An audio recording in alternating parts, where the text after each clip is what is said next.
బాబా చెప్పిన అనేక వింత కథలలో అద్భుతమైన భగవచ్చింతనకి ఆధారమైన మనశ్శాంతికి అనుగుణమైన బోధనా విధానం ఉంది. అది మనం గ్రహించవాలి. 21/12/1911 అంటే కబడ్డీ రాసింది మరొక వింత కథ. 21/12/11 నిన్న రాత్రి ఏదో ఆకారం నా మరిమేంద్రియాల మీద చేతుల మీద కొట్టింది. నేను ఆ దెబ్బని నూనె రాసుకున్నా. అటు ఇటు తిరిగా, బహిర్దేశానికి వెళ్ళా. దునిదగ్గర కూర్చున్నాక నాకు ఆ బాధ తగ్గింది. ఇది కథ. ఆ రోజు అక్కడ ఏమించింది, ఏదో ఆకారం నన్ను మరిమేంద్రియాల మీద కొట్టింది. ఆ దెబ్బకు వచ్చేలేక నేను నూనె రాసుకున్నా. అటు ఇటు తిరిగా, బహిర్దేశానికంటే బయటకు వెళ్ళా. దునిదగ్గర కూర్చున్నా, బాధ తగ్గింది. ఈ కథ చెప్పకముందే ధనిదేశ అనే భక్తుడు ఒక కళ వచ్చింది. ఏది కథ చెప్పకముందు ఆ కళ ఏమిటి, 3 యువతలు ఒక అందురైన ఉద్రాలు కళ్ళలోకి వచ్చారు. వచ్చి తలుపు తట్టారు. తలుపు తట్టి మేము విలాసం కోసం వచ్చామండి అని చెప్పాడు. వెంటనే ఏం చేశాడు, వాడిని బెదిరించి బయట పంపించాడు. బయట పంపించిన తర్వాత భగవంతుడు ప్రార్థించాడు. ఆ కళకు అర్థమేమని అడగమని చెప్పాడు కపర్దేవి. ఎవరు, ధనేష. నాకు ఈ కళ వచ్చిందండి అని అడగమని చెప్పాడు. అది చెప్పకముందే బాబాయ్ కథ చెప్పాడు. అంటే కళలో ధర్మేశాకు వచ్చిన కళని బాబా కథలో కూడా చెప్పాడు. అంటే ధర్మేశ చెప్పకముందే బాబా అతనికి ఎటువంటి కళ వచ్చిన సంగతి చెప్పాడు. ధర్మేశాడు బాబా యొక్క భక్తుడు. అతనికి కళ వచ్చింది. ఆ కళ ఆధారంగా బాబా కథ చెప్తున్నాడు. అతన్ని కామవాసన అంటే కోరికల వాసన ఆ కళ రూపంలో బాధించబోయింది. బాబా సర్వజీవుల హృదయాల్లో ఉన్నట్లే అందరి హృదయంలో ఉన్నాడు. మరి అందరి హృదయంలో ఉంటే మరి ఆ బాధ సాయికి తగులుతా తగలదా? మనలో అందవికారమైన భావాలు కలిగినప్పుడు ఇక్కడ బాబా నాకు బాధ కలిగింది చెప్పాడు కదా. అంతటా ఉన్న బాబా నా హృదయంలో కూడా ఉన్నాడు. నా హృదయంలో ఉంటే నా భావాలు కూడా బాబాని బాధ పెట్టేగా లేదా? చాలా సూక్ష్మం అండి. అంటే ఎటువంటి దుష్ట ఆలోచనలు వచ్చినా అది బాబాకి బాధ కలుగుతుంది, ఎటువంటి మంచి ఆలోచన వచ్చినా బాబాకి సంతోషం కలుగుతుంది అని భావన కలిగినప్పుడు ఇంకా ఎంత జాగ్రత్తగా వెళతాం మనం. అది కథను అంతరం తెలుసుకోవాలి. వెంటనే ఆ దెబ్బలకు నూనె రాసుకున్నాను అన్నాడు. నూనె అంటే వైరాగ్యం. ఇప్పుడు బాగా ఒడంతా నూనె పోసుకొని మనం కుస్తీ పట్టుకున్నాం అనుకోండి, మనల్ని పట్టుకోలేడు, జారిపోతాడు. మనల్ని పట్టుకోలేడు, జారిపోతాడు. ఆ పట్టుకునేదే కామ వికారాలు. ఎప్పుడైతే నూనె పోసుకుంటావో, నూనె పూసుకుంటావో అది నిన్ను పట్టుకునే జారిపోతుంది. అందుకని ఆ దెబ్బలకి నేను నూనె రాసుకున్నాను అన్నాడు. అంటే మనసును ఆ విషయాన్ని మరల్చడమే అటు ఇటు తిరగడం. బాబా ఏం చెప్పాడు, నేను నూనె రాసుకున్నా అటు ఇటు తిరిగా అన్నాడు. అంటే నా మనసు అటువంటి అందవికారాలకు లోనుగా ఉండడం కోసంగా అటు ఇటు తిరగడం. మనం కూడా చూడండి, ఏదో చల్లినప్పుడు కాసేపు అటు తిరుగుతూ ఉంటాం కదండి. అంటే అది అటు ఇటు తిరగడం, తద్వారా మనలో ఉన్న దుష్ట సంస్కారాన్ని పారదోలడం. మనసు గజిబిజిగా ఉంటుంది అనుకోండి, మనం ఏం చేస్తాం, కూర్చుంటే ఇంకా గజిబిజిగా ఉంటుంది. అప్పుడు ఎక్కడికైనా వెళ్ళాలనిపిస్తుంది కదా, లేకపోతే ఎవరితో మాట్లాడాలనిపిస్తుంది కదా, లేకపోతే ఎవరితో కలవాలనిపిస్తుంది కదా. అది అటు ఇటు తిరగడం అంటే అప్పుడేమవుతుంది, మనలో ఉన్న భావాలు డైవర్ట్ అయిపోతుంది. నా మనసు శ్రద్ధగా ఉంది, లేకపోతే బాధగా ఉంది, లేకపోతే వ్యతిరేకమైన ఆలోచన ఉంది, బాగాలేదు, బాబా కూర్చుని ఇలా బాగా అలా పిలుస్తాం. అలా నడుచుకుంటూ పోయినప్పుడు అనుకోండి కాస్త పలసపడుతుంది. అందుకని అటు ఇటు తిరగడం చెప్పాడు. అలా చేసేవంటే మనలో ఉన్న అభావాన్ని పారదోలడమే. మళ్ళీ ఏం చెప్పాడు? బహిర్దేశానికి వెళ్ళాడన్నాడు. బహిర్దేశం అంటే మలాన్ని విడిచిపెట్టడం. మన శరీరంలో మన తిన్న ఆహారం సగం జీర్ణమై పిప్పంతా ఏమవుతుంది? భగవత్ సంకల్పం ఉదయం అయ్యలేకనే నరాలన్నీ కూడా అదే లూజ్ అవుతుంది. లూజ్ అయి పిప్పంతా బయట వస్తుంది. ఎప్పుడైతే నరాలు లూజ్ కాలేదనుకోండి మలబద్ధకం. మలబద్ధకం ఉంటే శరీరం ఎలా ఉంటుంది? అనారోగ్యం. అంటే మనం తిన్న ఆహారమే పిప్పి లోపల ఉన్నంత వరకు బాధ. ఆ పిప్పి బయట చూసామనుకోండి మనసు హాయిగా ఉంటుంది. అలాగే మన యొక్క దుష్టభావాలను ఎప్పుడైతే కూడా ఎప్పటికప్పుడు దాన్ని క్లీన్ చేసుకోకపోతే మనసు కకలావికలం అయిపోతుంది. ఆ కకలావికలంలో దేహంలో శరీరంలో ప్రక్రియ జీవన ప్రక్రియల మార్పు వస్తుంది. ఆ మార్పు వచ్చినప్పుడే తలనొప్పి రావడమా, నాలుక చెప్పలేకపోవడమా, నీరసంగా ఉండడమా, కాళ్ళు పట్టుకున్నట్టుగా ఉండమా సహజంగా జరుగుతూనే ఉంటుందని మనం గమనించాం. గమనిస్తే మనకు అర్థమవుతుంది. అందుకని మన విసర్జన చేయగానే అంటే బయట వెళ్ళగానే మనసు హాయిగా ఉంది. ఆ తర్వాత ఏం చేశాడు? దుని దగ్గర వచ్చి కూర్చోవాలన్నాడు బాబా. దుని అంటే అగ్ని, అగ్ని అంటే వెలుగు, వెలుగు అంటే జ్ఞానం. ఎప్పుడైతే ఆ జ్ఞానం దగ్గర కూర్చున్నాడో ఉన్న బాధ అంతా పోయింది. అంటే దీన్ని బట్టి మనం బాగా ఏం చూసిందంటే వివేక వైరాగ్యాల సహాయంతో మనసును ఇంద్రియాలు నిగ్రహించుకోగలిగినప్పుడు వాస్తవానికి ఆ భక్తుడి హృదయంలోని గురువే సాయి చేసినట్లు అన్నమాట.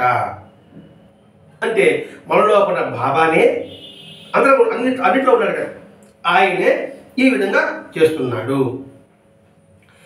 అలా కాకుండా ఆ దర్వేష భక్తుడు ఆ కామవాసన లొంగినట్లయితే బాబా చెప్పాడు, నేను గడలు కొట్టేని చెప్పే ఉండేవాడు. గడలు కొట్టేని చెప్పలా బాబా కథలో. అంటే దీన్ని బట్టి మనం గ్రహించవలసింది భక్తుల హృదయంలో గురువే సాయి చేస్తున్నట్టమ్మా. అంటే భక్తుల హృదయాలలో వికారాలు తొలగినప్పుడు సద్గురికి ఎంతో బాధ కలుగుతుంది. మనం గ్రహించాలి కదంటే దీనిని బట్టి భక్తుల హృదయాలలో వికారాలకు లొంగినప్పుడు అంటే అరిషడ్ వర్గాలకి లొంగినప్పుడు భగవంతుడికి బాధ కలుగుతుంది. అందుకే బాబా అంటాడు, ఏ ప్రాణిని హింసించినా అది మానసికంగా కావచ్చు, భౌతికంగా కూడా కావచ్చు, నన్ను హింసించినట్టే బాబా చెప్పాడు. అలాగే మన మనసు వికారాలకు లోనైతే భగవంతుడు బాధపడతాడు. ఇది బాబా చాలా చెప్తాడు. కొంతమంది దృష్టిలో చనిపోతున్నప్పుడు కూడా ఇతరులను చంపాలని ప్రయత్నం చేస్తుంటాడు. వాడు నాకేదో జుగుప్స కలిగిస్తాడు, నాకు జుగుప్స కలుగుతుంది అని బాబా చెప్పాడు. ఈ లోకానికి పిచ్చి పట్టింది, అందరూ కూడా దుష్ట స్వభావం ఉన్న వాళ్ళే ఉంటున్నారు, కాబట్టి వాళ్ళ మాట నేను వినను, నేను ఎందుకు సహాయం చేయాలి వాడికి అని బాబా చెప్తారు కాకపోతే నేను. ఇంకొకటికి నేను చెప్పిన మాట వినకపోతే నీతో నాకేం పని అంటాడు. ఇంకొకటికి నేను ఒకటి హెచ్చరిస్తా, వినకపోతే నీ కళ్ళ బిడిచి పెడతా అన్నాడు. ఇవన్నీ మనం గుర్తు తెచ్చుకోవాలి. ఇవన్నీ మనం గుర్తు తెచ్చుకున్నప్పుడు మన ఆలోచన సరళిలో నిరంతరం సత్యం వైపే ఉంటుంది, ధర్మం వైపే సాగుతుంది. తద్వారా దయా క్షమ శాంతి లభ్యమవుతుంది. అది అభ్యాసంగా మారుతుంది, అదే అలవాటు అవుతుంది అని ఇక్కడ గ్రహించు. అందుకే ఇది గుర్తించుకొని భక్తులు మెలగాలి. అంటే మన వికారాలు భగవంతుడికి, మన హృదయంలో భగవంతుడికి బాధ కలుగుతుందని తెలుసుకొని దాన్ని గుర్తించుకొని భక్తులు మెలగాలి. అంటే ఇక్కడ భక్తులు అంటే దేవుని పూజించాలి మామూలు మనమే అనుకుంటున్నాం.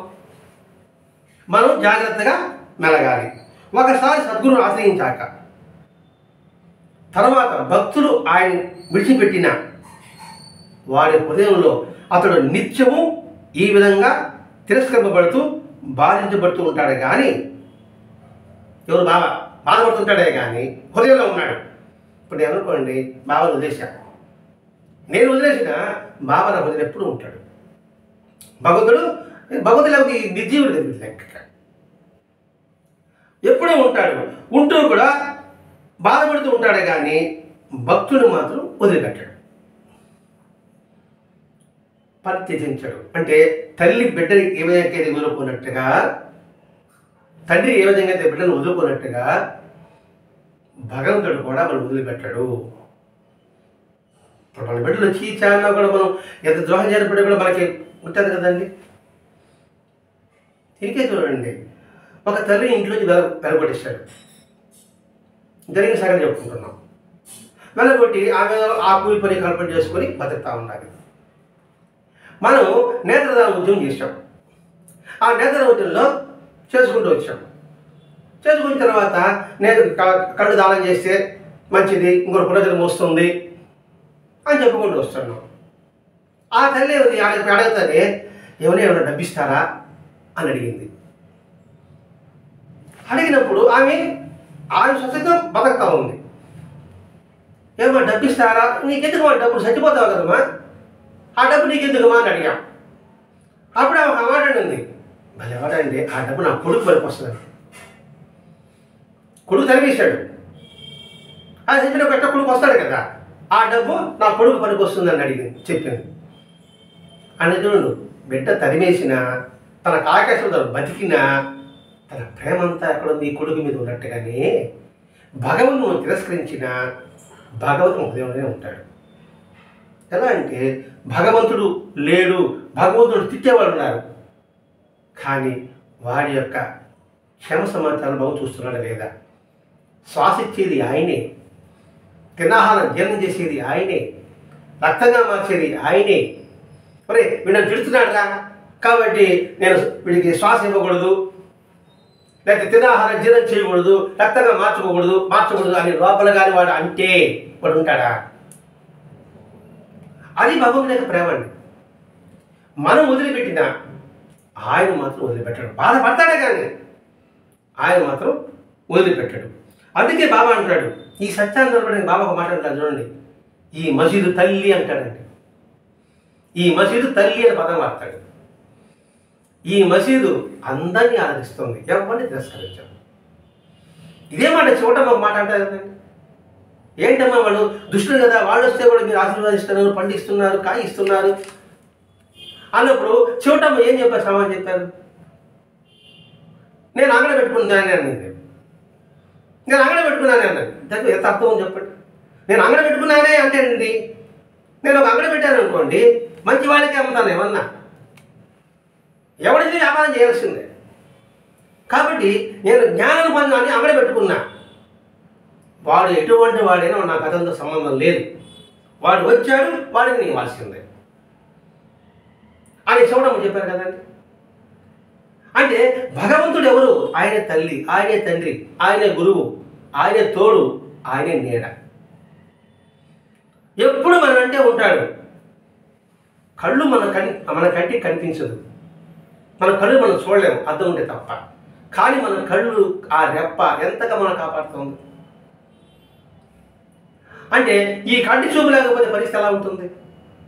ఆ కంటి బాగుండడం కోసంగా ఆ కన్ను రెప్ప ఎప్పుడు పడాలో అప్పుడు పడుతూ ఉంది కదా.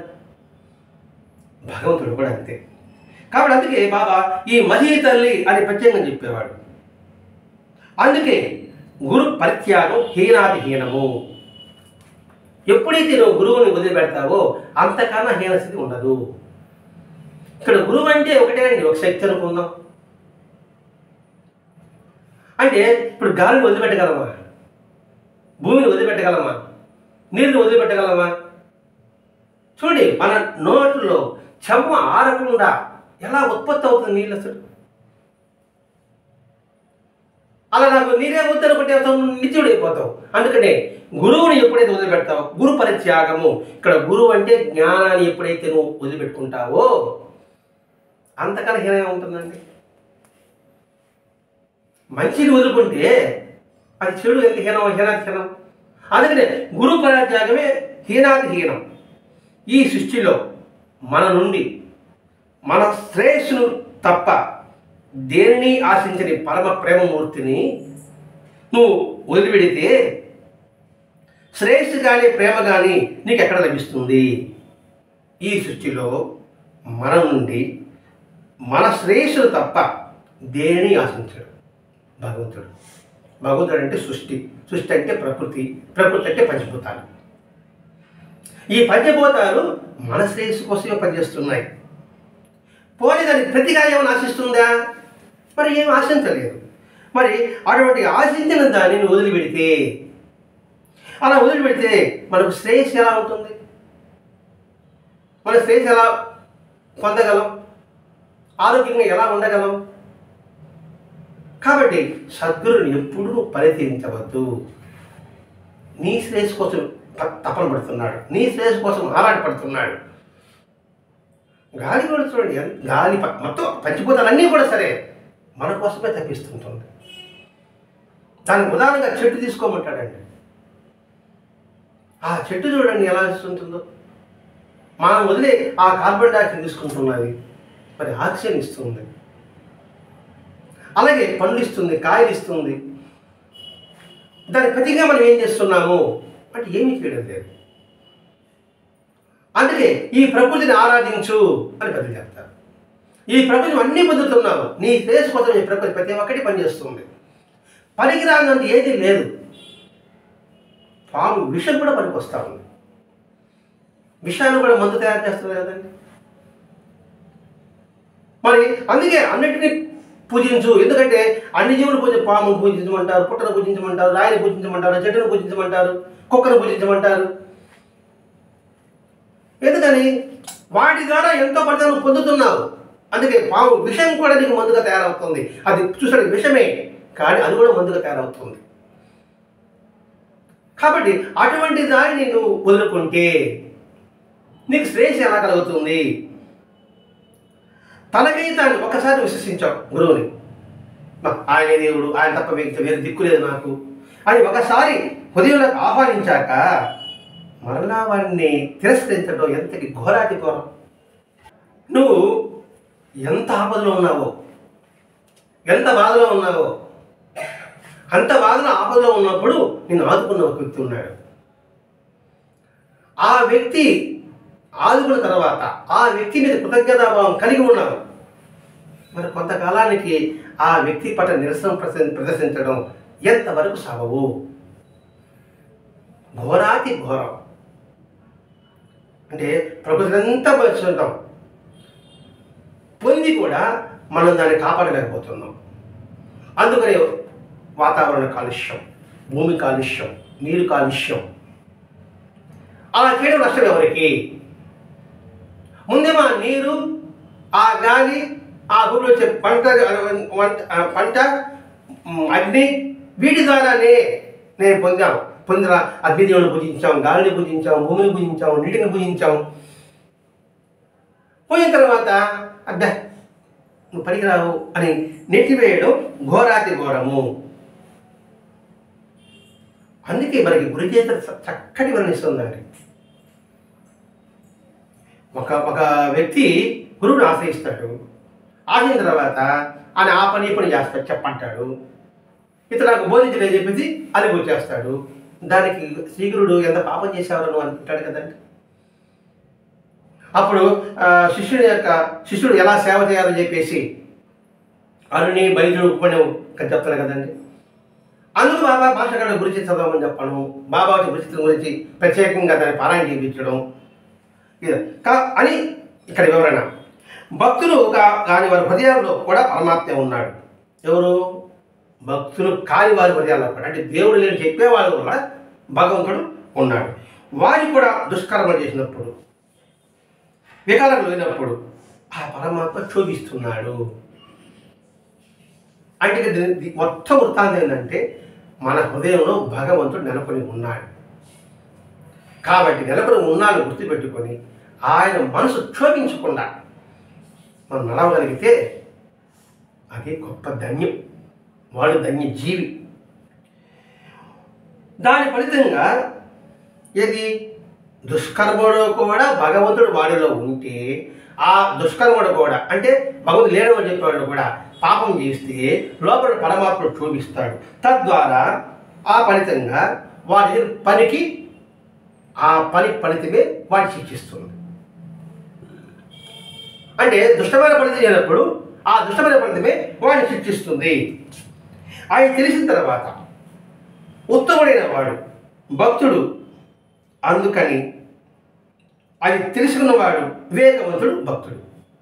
ఏది నా మనసులో ఉండి భగవంతుడు ఉన్నాడు ఆయన బాధపెట్టకూడదు తెలుసుకున్నవాడు సద్భక్తుడైన భక్తుడు. అందుకని ధర్మాచరణ అనేది అందరి యొక్క విధి. ఈ కథలో ఈ వింత కథలో అంతటి అర్థం ఉందండి. ధర్మాచరణ తప్పకుండా మనం చేయవలసిన సర్వుల విధి.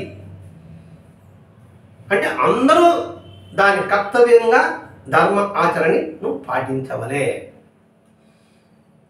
అదే అన్ని మత కథ అదే చెప్తుందండి. ఇస్లాం కూడా అదే చెప్తుంది. ఒకటి శరణాగతి, రెండు ధర్మాచరణ. బాగా తెలుస్తుంది చూడండి.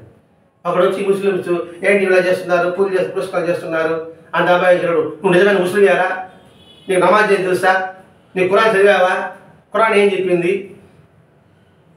నువ్వే దేవుడు పెట్టినట్టున్నావు. మిగతా సృష్టి ఎవరు సృష్టించారు? నిజమైన ఇస్లాం ధర్మం నాకు తెలుసు.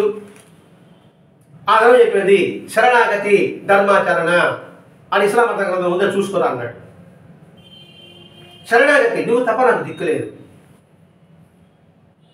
అని అన్నప్పుడు ఆయన మనం వెంటున్నాడు. ఆయన మనకు బాస్, ఆయనే మనకు మాస్టర్, ఆయనే మన హీరో అనుకున్నప్పుడు నువ్వు బానిస. అలా ఎప్పుడైతే నువ్వు బానిసగా ఎప్పుడైతే భావిస్తావో ఆయనకి ఏది ఇష్టమో ఏది తృప్తికరమో ధర్మాచరణ అంటే ఆయనకి ఇష్టం, అదే ఆయన తృప్తి. కాబట్టి ఆయన తృప్తి పరచడం మన విధి. కాబట్టి ఆ సర్వులకు విధి. చెట్లు కొట్టడం వల్ల మనకి నష్టం, చెట్లు కాపాడడం వల్ల మనకి లాభం. చెట్లు కాపాడడం ధర్మం, ఆ చెట్లను కాపాడడం సర్వులకి కర్తవ్యం. అందరికీ మన కర్తవ్యం, మన బాధ్యత అనే విషయం ఈ కథ ద్వారా మనకి మనోదర్ మాస్టర్ గారు ఇక్కడ మనకి వివరిస్తున్నారు. అంటే ఏంటి, మన మనోవికారాలు మనం వచ్చినప్పుడు మనలో ఉన్న భగవంతుడు కూడా బాధపడతాడు. కాబట్టి ఆ మనోవికారాలని నువ్వు దాన్ని ఏ విధంగా చేసుకోవాలి అంటే వైరాగ్యం అనే నువ్వు చూసుకో. అయినా కొంచెం తేడా ఉంటుంది. అప్పుడు అటు ఇటు తిరుగు. అటు ఇటు తిరుగంటే కాసేపు పారాయణ చేయి, కాసేపు సత్సంగం చేయి, కాసేపు నామ సంకీర్తన చేయి, కాసేపు సద్గోష్ఠి చేయి, కాసేపు సజ్జనులతో సన్నిహితంగా ఉండు. అది అటు ఇటు తిరగడం. అటు ఇటు తిరుగుతారు ఏమవుతుంది, లోపల చెడంతా మలహిద్దానికి బయట చేస్తాం. బయట వచ్చిన తర్వాత మనసు ఖాళీ ఉంటుంది. అప్పుడు దిరి దగ్గర కూర్చో, అంటే జ్ఞానం దగ్గర కూర్చో, పూర్తిగా శాంతి కలుగుతుంది అనే విషయాన్ని ప్రధాన మాస్టర్ గారు బాబా చెప్పిన ఈ కథ ద్వారా ఆ వింతలోని విచిత్రమైన బోధని మనకి అందించాడు. స్వస్తి. శ్రీ సచ్చిదానంద సద్గురు సాయినాథ్ మహారాజ్ की जय. सद्गुरु भरद्वाज महाराज की जय. गुरुदेव दत्त.